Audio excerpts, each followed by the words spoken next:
Pessoal, eu quero compartilhar com vocês aqui um estudo que Deus começou a mostrar comigo, para mim, essa semana passada, e eu percebi que Ele já vinha tratando comigo esse assunto, mas hoje teve mais clareza. Ele pode ser chamado de sendo renovados. A palavra de Deus em Romanos 12:2 diz assim: e não sede conformados com esse mundo, mas sede transformados pela renovação do vosso entendimento, para que experimenteis qual seja a boa, agradável e perfeita vontade de Deus. Bem, o texto está dizendo, nós conhecemos, que o Senhor quer renovar nossa mente, nosso entendimento. Então, experimentar a vontade de Deus precisa da renovação do entendimento sobre todas as coisas.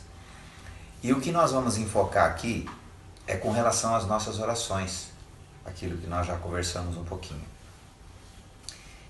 Qual a dificuldade da oração não respondida? É orar contra a palavra de Deus.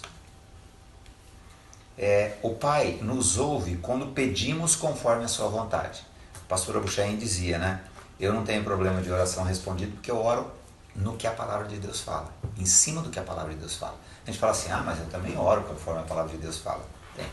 Aí eu relacionei esse texto aqui, olha, 1 João 5,14. E esta é a confiança que temos nele. Se pedirmos alguma coisa segundo a sua vontade, ele nos ouve. Então as orações são para que a vontade de Deus seja feita na nossa vida. O texto não para isto. Esta é a confiança que temos nele. Se pedirmos alguma coisa segundo a sua vontade, segundo a vontade de Deus, ele nos ouve. E vai acontecer.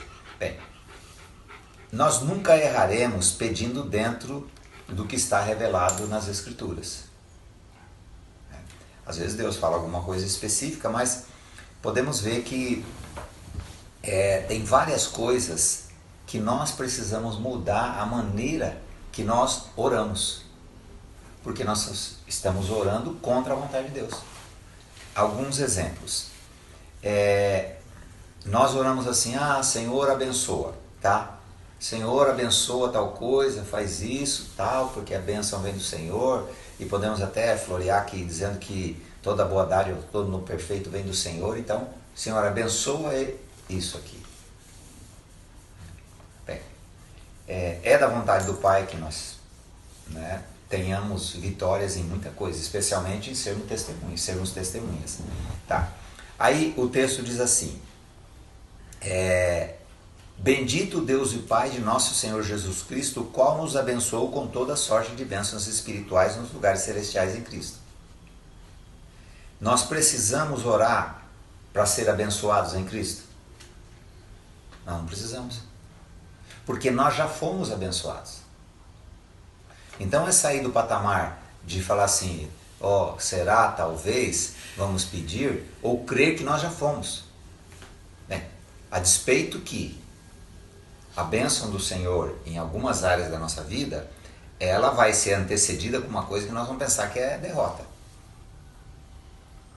Porque ele precisa, nessa questão da transformação, ele precisa quebrar com as nossas lógicas. Nós trabalhamos um pouquinho lá no sábado sobre isso. Bem, se nós já fomos abençoados com toda sorte de bênçãos espirituais nos lugares celestiais em Cristo, porque tudo está em Cristo, dele, por ele, para ele, qual a nossa posição com relação a orar sobre isso? Obrigado, Senhor, porque o Senhor já me abençoou. Então, eu saio de pedinte para agradecido, para ter gratidão no coração. Muitas vezes eu me peguei falando assim, Senhor, me dá a vitória nessa situação. Mas o texto diz assim, 2 Coríntios 2,14, e graças a Deus que sempre nos faz triunfar em Cristo, e por meio de nós manifesta em todo lugar a flagrância do seu conhecimento. Então, quando eu estou pedindo a vitória, eu posso estar não acreditando ou desconfiando ou não sabendo, que a palavra já falou isso. Outro texto, com relação a esse assunto. Mas graças a Deus que nos dá a vitória por nosso Senhor Jesus Cristo. Então nós temos a vitória. Ressaltando novamente que ela pertence ao Pai, é dele, e nós podemos crer na vitória total nos assuntos. Mas tem o processo que Deus vai levar-nos a isso. Então, mas não deu certo, mas Deus vai me conceder em vitória, mas eu não passei no exame de motorista. Eu não passei naquilo, eu não fechei aquele negócio, eu não... Sabe? Mas o fato é que Ele já nos concedeu a vitória. Então, uma suposta derrota no negócio, puxa vida, né? Isso aí, acho que Deus não tem propósito nisso, né? Quando você prega a palavra, o cara nem liga, você fala, isso aí eu vou mandar para o inferno que não vai ser salvo mesmo. Não, Senhor, olha, eu quero ser uma bênção na vida dessa pessoa. Eu vou lá, vou pregar a palavra e vou fazer o que eu tenho que fazer. Você conseguiu, você foi vitorioso, você foi lá e fez o que tinha que fazer, você pregou a palavra. Então, isso muda muito as nossas orações e a nossa postura com relação àquilo que Deus já fez. Senhor, eu não preciso mais pedir vitória, eu quero agradecer porque o Senhor já me concedeu a vitória. Porque fé é o quê? É o firme fundamento das coisas que a gente não vê. Né? O que a gente vê não precisa de fé, é uma constatação, né? Você pode tocar e tudo. Então, nós precisamos aprender a orar dentro do que a palavra fala. Nós temos, eu não elenquei outros textos, mas nós temos vários textos, a vontade de Deus é clara sobre muitos assuntos. Então nós oramos dentro da vontade de Deus. Por isso que o 37,5 de Salmo diz assim, agrada-lhe do Senhor, Ele concederá o desejo do seu coração. Mas o agradar-se do Senhor vai reverter no quê? Que as nossas orações vão ser as orações que são da vontade do Pai. Se o Pai tiver o propósito da salvação de uma pessoa, o que Ele vai fazer? Ele vai mover nosso coração para quê? Para que a gente esteja intercedendo por aquela pessoa, para que a gente vá pregar para aquela pessoa, sabe? Então, realmente é uma mudança de mente, renovação do nosso entendimento, para que a gente experimente a boa, agradável e perfeita vontade de Deus. No quê? Naquilo que se apresenta na nossa vida, né? Todos nós temos situações aqui que estão acontecendo e nós precisamos crer, como diz a palavra, crer na vitória que Deus vai fazer. Senão nós vamos ter que ficar orando.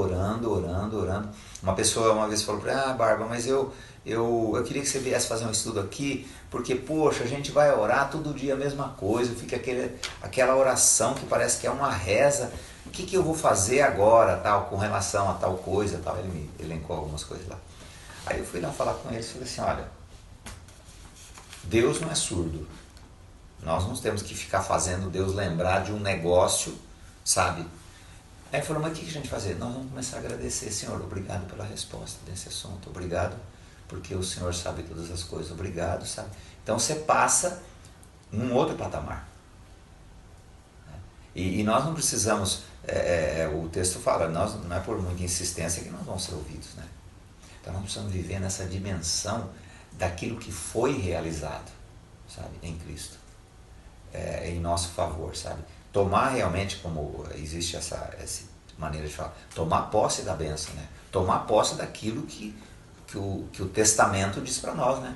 E viver nessa dimensão. Mas espera aí, em teologia diz assim, o jaio ainda não, né? É um termo que se usa na teologia. O jaio ainda não. Nós podemos crer no já, só que ainda não. Nós podemos crer na vinda do Salvador, do Senhor? Podemos crer. A vinda do Senhor é uma realidade, só que ainda não. Mas nós podemos viver nessa dimensão de que, sabe? Então, com relação às coisas que nos atropelam cada dia também, Senhor, eu quero viver, eu quero que o Senhor mude realmente a minha mente na questão daquilo que o Senhor fez comigo. Porque se nós fomos abençoados com toda a sorte de bênçãos espirituais nos lugares celestiais, Senhor, eu quero viver dessa maneira, sabe? Senão eu vou ter que viver por achismo, eu tenho que viver pelo sentimento, e vai ficar uma coisa muito difícil, porque assim que a herança do bem e do mal, do conhecimento do certo e errado, herdou para o homem essa desgraça, né? Ele ter que viver nesse redemoinho de emoções. Agora, a base do Filho de Deus é o que? A palavra. A palavra diz isso, Senhor, então obrigado. Obrigado pela vitória. Obrigado pela bênção. Obrigado porque o Senhor está me tratando para eu viver para a Tua glória, de maneira plena em todas as coisas, né? Amém. Era isto. Esperar do Senhor mais coisas sobre esse assunto aí que eu acho que é importante. Pode ir. É.